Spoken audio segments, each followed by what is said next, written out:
Yo RMG, yo Sean Sky, yo Fire Clan. Yo please, This is Fire Clan son, aka the Gunshot King. yo Buddha, Fire Clan.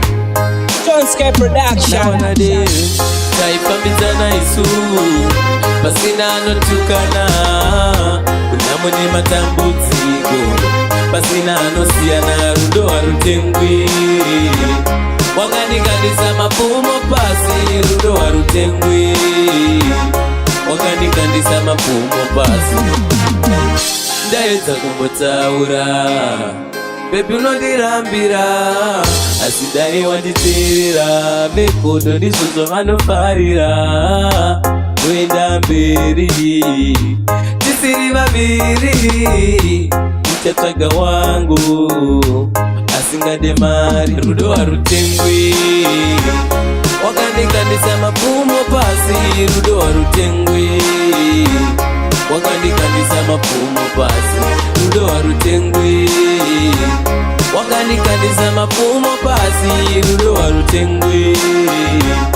Wakandikandisa mapumo pasi. Yedza kunzwisisa atidi zvinochemedza, rudo rwedu mdiwa. Aiwa raifadza dai zvaibvira mdiwa, ndaikupa rudo runofadza.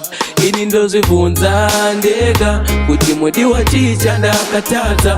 Kusei wandidaro mdiwa, watora moyo wangu nerufaro. Ndaida kukutambidza rudo, asi mudiwa wakashaya chido. Ukandinyomba sekunditi kudo, now wanna dip.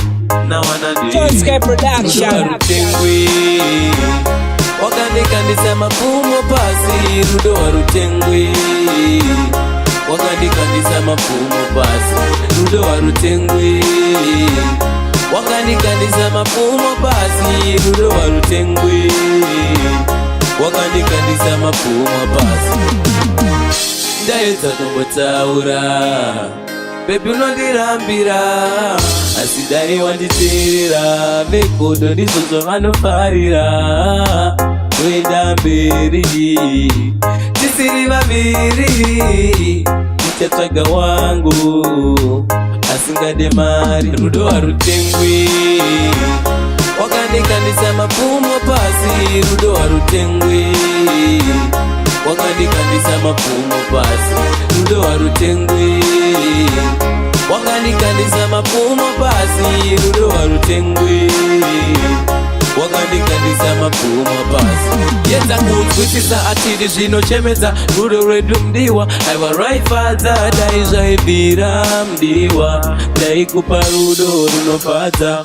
Ini ndozvibvunza ndega kuti mudiwa chii chandakatadza. Kusei wandidaro mdiwa, watora moyo wangu nerufaro. Ndaida kukutambidza rudo, asi mudiwa wakashaya chido. Ukandinyomba sekunditi kudo, now wanna dip.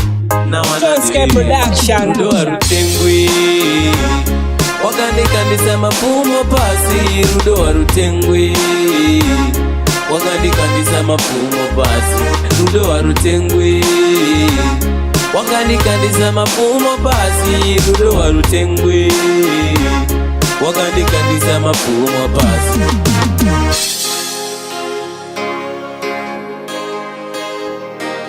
Sean Sky Production.